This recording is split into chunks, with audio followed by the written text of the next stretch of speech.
యేసుప్రభు అడిగిన మాట ఏంటంటే చాలా స్పష్టంగా ఆయన అడిగినటువంటి మాట ఏంటంటే, నీవు స్వస్థపడకూర్చున్నావా? ఈ రోజున చూసినట్లయితే అనేక మంది జీవితాలు చూస్తే ఆత్మీయమైనటువంటి అంగవైకల్యం మనం చూడగలుగుతున్నాం. ఉన్నటువంటి ప్రాంతం ఏంటంటే, ఏ ప్రాంతం అది? బేతెస్తా అంటే దయాగృహం. ఉన్నది దయాగృహంలోనే కానీ దయ పొందుకోలేని స్థితిలో ఉన్నటువంటి క్రైస్తవులు కోళ్ళు మంది ఉన్నారు. మందిరానికి వెళ్తా ఉంటారు, దేవుని వాక్యం వింటూ ఉంటారు, కానీ మార్పు అనేది కాదు. ఏదో ఒక బలహీనతలో ఎలా ఉంటున్నారంటే, మనం కూడా పక్షవాయువును పోలిన వ్యక్తి వల్ల ఉండగలుగుతాం. జీవితంలో ఎనగలుగుతున్నామా? లేదు. ఎందుకని? బలహీనత ఉంది. బలహీనత ఎదుగుతామా? లేదు. బలహీనత ఎప్పుడైతే మనం ఆత్మీయమైన బలహీనత ఎప్పుడైతే మనం కలిగి ఉంటామో మన ఆత్మీయ జీవితంలో మనం ఎదగలేము. అదే స్థితిలో ఉంటున్నాడు. ఎన్ని సంవత్సరాలు తెలుసా? 38 సంవత్సరాల నుంచి సేమ్ సిచ్యువేషన్. ఎలాంటి మార్పు అతని జీవితంలో లేదు. కారణం ఏంటంటే, ఒక బలహీనత కలిగి ఉన్నాడు. ఆ బలహీనత అతన్ని లెగనివ్వట్లేదు, అతని స్వస్థత పొందుకొనివ్వట్లేదు, ఇతరుల మీద ఆధారపడేలా చేస్తుంది, తన పని తన్ని చేసుకునివ్వట్లేదు. ఒక బలహీనత మనం కలిగి ఉన్నామంటే మన జీవితంలో ఎదుగుదల ఆగిపోయింది. ఒక్క బలహీనత 38 సంవత్సరాల నుంచి వీడు పడి ఉంటే కారణం ఏంటంటే, పక్షవాయువు. తన పని తాను చేసుకోలేడు, ఇంకోళ్ళ మీద ఆధారపడుతున్నాడు. అభివృద్ధి లేదు, స్వస్థత లేదు, అడుక్కు తిని జీవించగలిగితే జీవితం అంతా కూడా దుర్భరం అయిపోయింది. కారణం ఏంటంటే, ఒకే ఒక బలహీనత. క్రైస్తవులుగా మన జీవితాల్లో కూడా ధనాశ మనం కలిగి ఉన్నామేమో, వ్యభిచార ఆలోచన మనం కలిగి ఉన్నామేమో, జాగ్రత్త మనం కలిగి ఉన్నామేమో, ద్వేషం మనం కలిగి ఉన్నామేమో. ఇవన్నీ కూడా ఎదగలేని స్థితిలో నేను చేసేస్తాను. ప్యారలైజ్ అయిపోతాడు మనిషి, పక్షవాయువు కలిగిన వాళ్ళకి అయిపోతాడు. ప్రార్థించాలని నువ్వు అనుకుంటావు, ఈ బలహీనత నిన్ను మాట్లాడలేనివ్వదు. దేవుని సన్నిధిలో నిన్ను ప్రార్థించేవాడిగా చేయనివ్వదు. మందిరానికి వెళ్ళాలని నువ్వు అనుకుంటావు, నీ మనస్సాక్షి చెప్తుందంటే, అదే పొద్దులెక్కితే నువ్వు తాగుతావు, నువ్వేంటో మందిరానికి వెళ్ళేది, నువ్వు వెళ్ళబాకు, నువ్వు వెళ్ళాల్సింది బార్ షాప్, నువ్వు వెళ్ళాల్సింది అక్కడికి. ఆ బలహీనత నిన్ను పక్షవాయువు గలవాడిగా చేస్తుంది, నిన్ను ప్యారలైజ్ చేసేస్తుంది. అవును కదా, నేను బలహీనుడు కదా, మందిరానికి నేను ఏమయ్యాను? మందిరంలో దేవుని సన్నిధిలో ఎలా కూర్చోను? దేవుని సన్నిధిలో ఎలా ప్రార్థన చేయను? ఏ రకంగా ఏ మొహం పెట్టి దేవుని సన్నిధిలో కూర్చోవాలి అనిపించేటట్టుగా అపవాదిగాడు చేస్తాడు. వెంటనే నీ పాపం వల్ల, నీ బలహీనత వల్ల నీవు మందిరానికి దూరం అయిపోతావు. అపవాదిగాడు ఎప్పుడైతే నువ్వు మందిరానికి దూరం అవుతావో వాడు నిన్ను లెగవలేని స్థితిలో చేస్తాడు. మీరేం పెట్టారా? నువ్వు ఉన్నారక్కడ కానీ దయాగృహంలో, కానీ దయ పొందుకోలేని వాడిగా నిన్ను చేస్తున్నాడు. ఈ పక్షవాయువు కలిగినటువంటి వాడి స్థితి ఎలా ఉందంటే, వాడు ఉన్నది దయాగృహంలో కానీ 38 సంవత్సరాలు ఎలాంటి దయ కూడా పొందుకోవాలి. ఇతని కళ్ళ ముందు ఎంతో మంది ఆ వేదన పట్టం చూశాడు, బాధపడటం చూశాడు, కానీ బాగుపడటం కూడా చూశాడు. హల్లెలూయా. వాళ్ళంతటా వాళ్ళు నడుచుకుంటూ వెళ్ళిపోవడం చూశాడు, సంతోషం వెళ్ళిపోవడం చూశాడు. వాళ్ళు సంతోషం వెళ్తుంటే ఇతను మాత్రం వేదన కలిగి ఉంటున్నాడు. హల్లెలూయా. చాలా మంది క్రైస్తవ జీవితాలు ఎంతో మంది చూస్తారు, సాక్ష్యాలు చెప్తున్నప్పుడు ఆహా పో అలా నింటే బాగుంటుంది, అంత ప్రార్థన పరుడుగా నేను మారిపోతే బాగుంటుంది, అంత ఆ వ్యక్తులకు నేను సేవ చేస్తే నా సేవ అంత బలమైన సేవ ఉంటే ఎంత బాగుంటుంది, కానీ చేయలేనటువంటి స్థితి. కారణం తెలుసా? మన బలహీనత. బలహీనత ఏం చేస్తుంటే మనల్ని దేవుని సన్నిధికి రానివ్వదు. దేవుని సన్నిధిలో మనం కూర్చొనివ్వలేదు, దేవుని సేవ చేయనివ్వలేదు. సేవను కూడా కుంటుపరచేస్తుంది, ఆత్మీయ జీవితాన్ని కూడా కుంటుపరచేస్తుంది. అలాంటి స్థితిలో ఉన్నప్పుడు, మన జీవితాలు అలాంటి స్థితిలో ఉన్నప్పుడు మన జీవితంలోకి ఎంత బాగా తెలుసా? యేసు ప్రభు కావాలి. యేసు ప్రభు వచ్చిన తర్వాత అంటున్నారు కదా ఇక్కడ, యేసు నీవు లేచి నీ బరుపెత్తుకొని నడుమని ఆయనతో చెప్పగా వెంటనే వాడు స్వస్థత పొందాడు. హల్లెలూయా. పురుషోత్తమ చౌదరి గారు సత్యము కొరకు ఆయన అన్వేషిస్తా ఉన్నాడు, రకరకాల ప్రాంతాలు తిరుగుతున్నాడు. ఎంతో విద్యను అభ్యసించినటువంటి వాడు, ఎంతో మేధావి, జ్ఞానం కలిగినటువంటి వాడు అనేక ప్రాంతాలకు ఎందుకు తిరుగుతున్నాడంటే తనకి మనశ్శాంతి లేక పలు మీద పదములు అరిశాడు. ఏ గుడి దగ్గరికి వెళ్తే ఆ గుడి దగ్గరికి వెళ్ళి గట్టి గట్టి కేకలేస్తా ఉన్నాడు. గుడి దగ్గరికి వెళ్తే ఆ గుడి దగ్గర, ఎక్కడికి వెళ్తే అక్కడ ఓ గట్టి గట్టిగా అరుపులు, కేకలు. ఎవరన్నా నీకు వచ్చారు? ఎవరి దగ్గర ఎన్నో ప్రాంతాలకి తిరిగాడు. తిరగని గుడి అనేది లేదు. పలానా చోటుకి వెళ్ళు, నీకు అక్కడ నీకు మనశ్శాంతి వస్తుంది. వెళ్ళిపోయాడు. ఇంకో చోటుకి వెళ్ళి అక్కడ నీకు మనశ్శాంతి వస్తుంది. ఇంకో చోటుకి వెళ్ళు, పలానా గుడి, పలానా కొండ, పలానా లోయలోకి వెళ్ళి, అక్కడికి వెళ్ళి, ఇక్కడికి వెళ్ళి, ఆ నదిలోకి ఇందులో పిసికి వేసారిపోయాడు. తెలివి తక్కువడు కదా ఆయన. పురుషోత్తం చౌదరి గారు అంటే ఎన్ని పాటలు రాశాడు తెలుసా?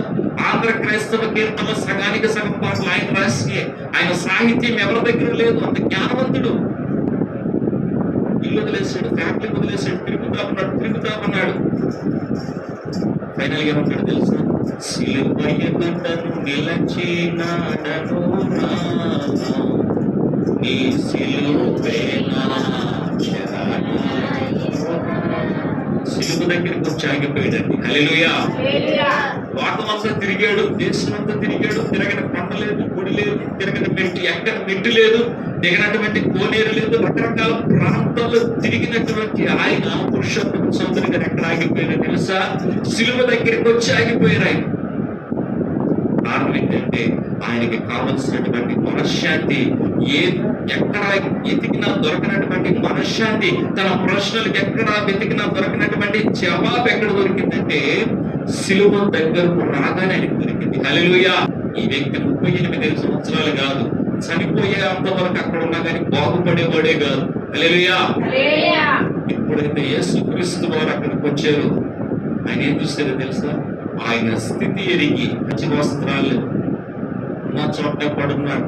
ఉడికి కంపు వాసన. యేసుక్రీస్తుల దగ్గర కోనేరు దగ్గర రావడానికి పని ఆయనకు సంబంధం. ఈ వ్యక్తి కోసం వచ్చి 38 సంవత్సరాల నుంచి విడుదల కోసం చూస్తున్నాడు.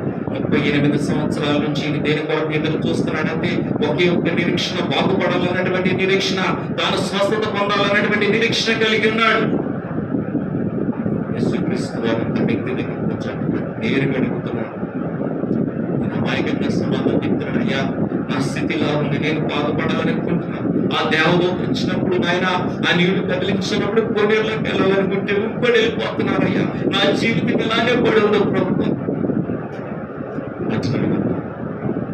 స్వస్థపడకూర్చున్నావా? నీ పరిపెత్తుకొని వేసినాడు. చూడండి యెషయా గ్రంథం 40:29-30. సొమ్మసిలిన వారికి బలమిచ్చువాడు ఆయనే, యవ్వనులు తప్పక తొట్టిల్లును. యెహోవా కొరకు ఎదురు చూచువారు నూతన బలము పొందుదురు. వారి పక్షిరాజు వలె రెక్కలు చాపి ఎగురుదురు, అలేక పరిగెత్తుదురు, సొమ్మసిల్లక నడిచిపోదురు. హల్లెలూయా. చూసారా? సొమ్మసిలిన వారికి బలమిచ్చువారు ఎవరు? ఆయనే. దేవుడే. శక్తిహీనులకు బలాభివృద్ధి కలుగు చేయవాడు ఆయనే. బాలురు సొమ్మసిలుగురు, అలయుదురు, యవనస్తులు తప్పక తొట్టిల్లుదురు. యెహోవా కొరకు ఎదురు చూచువారంట. ఆయన మీద నిరీక్షించుకునే వారు ఎలా ఉంటారంటే నూతన బలం పొందుకుంటారు. పక్షి రాజు రెక్కలు సాగి పైకి ఎగురుదురు, అనేక పరిగెత్తుదురు, సొమ్మసిల్లక నడిచిపోదురు. పక్షిరాజు ఏం చేస్తుందంటే దాని జీవితంలో 2 ఘట్టాలు ఉంటాయి.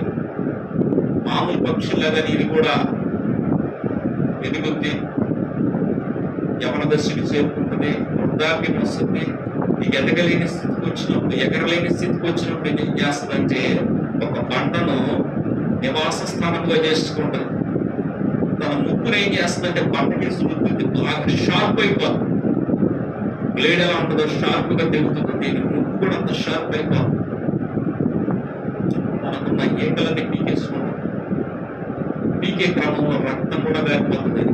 నేనంటే ప్రతి ఈక కూడా దాని ముక్కుతో మొత్తం పీకేస్తుంది. కొన్ని దినాల పాటు ఆహారం లేకుండా, తిండి లేకుండా అలానే ఉంటుంది. అప్పుడేమవుతుందంటే నూతనంగా మరలా రెక్కలు వస్తుంది. ఆ రెక్కలు వచ్చిన తర్వాత ఒకేసారి ఆల్రెడీ ముక్కు షార్ప్ ఉంది కదా, ఆ పై నుంచి ఎగురుకుండా రెక్కలు చాపుకుంటే కిందకు వస్తుంది. మరలా ఏదైతే యవనాన్ని పోగొట్టుకుందో తిరిగి ఆ యవనాన్ని సంపాదించుకుంటది, మరలా వేటాడి తిరిగి బలం పుంజుకుంటది. ఆ రకంగా గ్రంథం 2 సార్లు జీవిస్తుంది. హల్లెలూయా. కనుక దేవుని కొరకు ఎదురు చూసేటటువంటి వారు ఎలా ఉంటారంటే పక్షి రాజు వలె నూతన బలం పొందుకొని తమ రెక్కలు చాపి పైకి ఎగురుతారంట. హల్లెలూయా. మన జీవితంలో కూడా మనం చేయాల్సిన పని ఏంటంటే శ్రమ వచ్చినప్పుడు, అలసిపోయినప్పుడు, బాధల్లో ఎక్కువైపోయినప్పుడు సమయం తీసుకున్నాం. Take time. పక్షిరాజు కనుక ఏ రకంగా 40 దినాలని తన యొక్క రెక్కలు పీకేసుకుంటుందో, ఏ రకంగా తన ముక్కు షార్ప్ చేసుకుంటుందో అది వెయిట్ చేస్తుంది. అన్ని పీకేసుకుంటుంది. పిచ్చిగా పక్షిరాజు అని అనుకుంటే పిచ్చిది కాదండి. నిరీక్షణ. పక్షిరాజుకి ఏముంది? నిరీక్షణ ఉంది. నిరీక్షణ ఏంటో తెలుసా? ఈ రెక్కలు పీకేస్తా, రక్తం వచ్చిన పర్వాలేదు పీకేస్తా. ఎందుకంటే కొత్త రెక్కలు రాబోతున్నాయి. హల్లెలూయా. కొత్త రెక్కలు రాబోతున్నాయి. మరలా నేను ఎగురుతాను. ఈసారి ఎలా పట్టుకుంటానంటే ఈ నూతనమైన రెక్కలతో, నూతనమైన బలముతో, నూతనమైన ఉత్సాహంతో ఎగిరి ఆహారాన్ని సంపాదించాను. 40 దినాలు రెక్కలు లేకుండా ఉంటుందేమో కానీ 40 దినాల్లో ఇది నిరీక్షణ కలిగి ఎదురు చూస్తుంది. పక్షిరాజు యెహోవా కొరకు ఎదురు చూసేవాళ్ళు పక్షిరాజు వలె ఉంటారు. ఎందుకంటే పక్షిరాజు ఎదురు చూస్తూ ఉంటారు దేని కొరకు అంటే నూతనమైన రెక్కలు రావాలి. ఎప్పుడైతే రెక్కలు వచ్చినాయో దానికి ఒకలాంటి బలం వస్తుంది. పై నుంచి కింద నుంచి బాగా పోగొట్టుకున్న బలం ఎంతైతే ఉందో తిరిగి ఎంత బలాన్ని సంపాదించింది. మనకు ఉండాల్సింది నిరీక్షణ. ఈ వ్యక్తిలో పక్ష వైపులు పోగే ఎత్తున కానీ తన దగ్గర ఏముందో తెలుసా? 38 సంవత్సరాల నుంచి తన బాగుంది ఏంటంటే నిరీక్షణ కలిగి ఉన్నాడు. ఈ రోజు కాకపోతే రేపైనా నేను బాగుపడతాను. అలాంటి నిరీక్షణ పత్రిక 1వ అధ్యాయం 3 నుంచి మన ప్రభు అయిన యేసుక్రీస్తు యొక్క తండ్రి యొక్క దేవుడు స్తుతింపబడును గాక.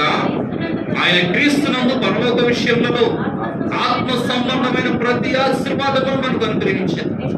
ఎట్లనగా తన ప్రియనియందు తాను ఉచితముగా మనకు అనుగ్రహించిన తన కృపామహిమకు కీర్తి కలుగునట్లు తన చిత్త ప్రకారమైన దయా సంకల్పము చొప్పున యేసుక్రీస్తు ద్వారా తనకు కుమారులుగా స్వీకరించుటకై మనలో ముందుగా తన కోసం నిర్ణయించుకొని తన ఎదుట పరిశుద్ధులను నిర్దోషములై ఉండవాలని జగత్తు పునాది వేయబడక మునిపే ప్రేమ చేత ఆయనను క్రీస్తులో మనలను ఏర్పరచుకొనెను. హల్లెలూయా.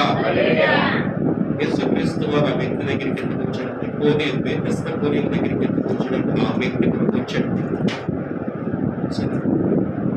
యేసుక్రీస్తు వారు రాకమునకు వరకు కూడా అతని యొక్క స్థితి భయంకరంగా ఉంది. వస్త్రాలు కంపు కొడతని, పక్షవాయువు కలిగినటువంటి స్థితిలో ఉన్నాడు. తన బద్దం చేసుకోలేడు. ఇంకోటి వచ్చి ఇది పని చేయాలి. ఇతరుల మీద ఆధారపడినటువంటి స్థితిలో ఇతను ఉన్నాడు. ఏమీ సాధించలేని స్థితిలో ఇతను ఉన్నాడు. ఎప్పుడైతే యేసుక్రీస్తు వారు వచ్చి నీవు లేచి నీ పరుపెత్తుకొని పోవాలగా నేనేం చేశాడంటే వెంటనే స్వస్థత పొందుకున్నాడు. హల్లెలూయా. యేసుక్రీస్తు వారి యొక్క స్వరం మనం వినాలి. హల్లెలూయా.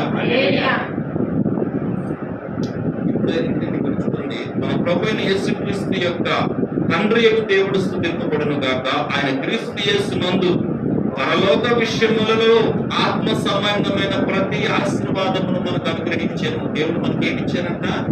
యేసుక్రీస్తు ద్వారా ఆత్మ సంబంధమైన ప్రతి ఆశీర్వాదం మనకు అనుగ్రహించబడింది. హల్లెలూయా. ఆశీర్వాదం పొందుకోవాల్సింది ఎవరి బాధ్యత? ఎవరి బాధ్యత? మన బాధ్యత. ఎవరి మీద ఆధారపడాలి? యేసుక్రీస్తు మీద మనం ఆధారపడాలి. ప్రభువా, నాకు ఈ బలహీనత ఉంది, నాకు ఈ ఆశీర్వాదం కావాలి, ఆత్మీయంగా నేను ఎదగలేకపోతున్నాను, ఆత్మీయంగా పక్షవాయువు కలిగిన రోగి వలె నేను ఉన్నాను. ప్రభువా, నాకు ఆశీర్వాదం కావాలి,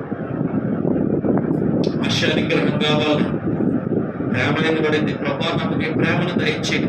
ప్రేమ, సంతోషము, సమాధానము, దీర్ఘశాంతము, దయాళుత్వము, సాత్వికము, విశ్వాసము, మంచితనము, ఆశానిగ్రహం కలిగి ఆత్మ ఫలాలు మనం ఫలించకపోతే మన జీవితం వ్యర్థం. విశ్వాసం అని చెప్పుకోవడం వేస్ట్. అంటే పక్షవాయువు గల వ్యక్తి నుంచి మనం నేర్చుకోవాల్సింది ఏంటంటే యేసుక్రీస్తు వారు అతని జీవితంలోనికి రాక మునుపు వరకు అతని స్థితి వేరు. యేసుక్రీస్తు వారు అతని దగ్గరికి వచ్చిన తర్వాత అతని స్థితి కంప్లీట్ గా మార్చబడింది. Entirely different. దేనికోసం అతని నిరీక్షణగా ఎదురు చూస్తున్నాడు యేసుక్రీస్తు వారు అది సాధ్యమైంది. ఇంకా సమయంలో మనం కూడా అలాంటి నిరీక్షణ మనం కలిగి ఉన్నాం. చెరిగిపోయినటువంటి నిరీక్షణ మనము కలిగి ఉండాలి. చెరిగిపోయినటువంటి విశ్వాసం దేవుల్లో మనము కలిగి ఉండాలి. అలాంటి నిరీక్షణ, అలాంటి విశ్వాసం తండ్రి కుమార పరిశుద్ధాత్మ దేవుడు మనందరికీ దయచేయుగాక.